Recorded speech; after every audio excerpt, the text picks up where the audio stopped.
Es el del combate frontal a la pobreza y a la desigualdad social. Ya lo decía hace un momento el señor rector,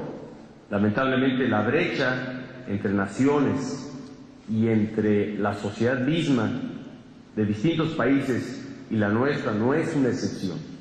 Es la gran brecha social entre quienes más tienen y menos tienen. Porque no puede ser que tengamos todavía sectores donde muchos tengan poco y pocos tengan mucho. Y sin duda, esta condición es la que más agrava la condición óptima para el sano desarrollo de la sociedad en la que queremos vivir. Porque es justamente la desigualdad social la que pone en mayor riesgo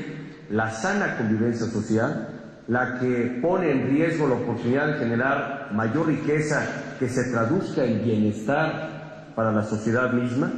y que, al final de cuentas, rompa con el tejido social y nos lleve a escenarios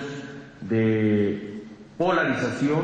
y de confrontación entre los distintos sectores de nuestra sociedad. Y ahí es un tema del que todos los gobiernos nos ocupamos. Creo que no, aún de manera suficiente, porque la política social que los estados han emprendido hasta ahora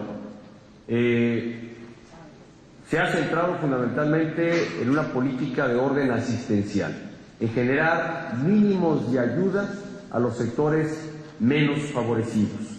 Pero no modifica esto, o por sí mismo, el escenario, la condición social de estos sectores de nuestra sociedad, sino creo que tenemos que transitar hacia una nueva generación de políticas sociales que nos permita no solo otorgar el mínimo de ayuda a quienes más lo necesitan, sino incorporar a estos sectores, a los actores o integrantes de estos sectores, a la actividad productiva de nuestro país. Y eso no es posible si no logramos disminuir los índices de desempleo y si no logramos generar mayores oportunidades laborales para la sociedad. De ahí que obviamente el escenario se antoja de gran reto, desafiante, porque en el escenario actual, que decía yo que ni país ni entidad alguna puede mantenerse aislada de lo que ocurre en el mundo, lo que hoy vemos en el mundo es una crisis económica en distintos países y en el más cercano, que es el de Estados Unidos, con quien tenemos una estrecha relación comercial y económica y con quien tenemos una gran dependencia también económica. El que al día de hoy no se haya sentido todavía los efectos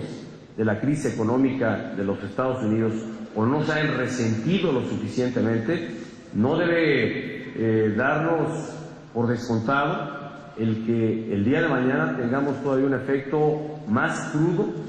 de esta crisis norteamericana y de la que está ocurriendo en el mundo entero, con los países con quienes tenemos una gran relación económica, con Europa, con Asia. Todos estos países están pasando por una crisis económica que obliga a nuestro país y a sus autoridades a redoblar el paso, sobre todo para acrecentar sus ventajas competitivas, lograr atraer más inversión en ese escenario de crisis económica y poder hacer frente al escenario y sobre todo generar las oportunidades de empleo y de desarrollo que seguirá demandando la población mexicana. De ahí que incluso el Banco de México, la Secretaría de Hacienda del Gobierno Federal, en el proyecto de presupuesto presentado al Congreso de la Unión, a la Cámara de Diputados particularmente, sus proyecciones de crecimiento económico no son nada alentadoras, del orden del 3%, lo que impedirá generar el número de empleos o el mayor número de empleos que los mexicanos habrán de demandar. Ese es el contexto, esa es la condición y la circunstancia que nos está tocando vivir. De ahí que imponga a los gobiernos el actuar con mayor sentido de responsabilidad, el deponer y dejar de lado intereses particulares de orden partidario o individuales, para al final de cuentas poder concentrar el esfuerzo de todos en los objetivos que hoy no son comunes y que tienen sobre los gobiernos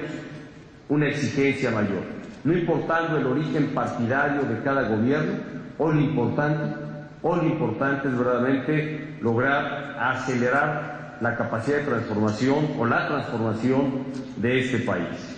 Y lo que hará de medir o evaluar el desempeño de cada gobierno será sin duda la eficacia,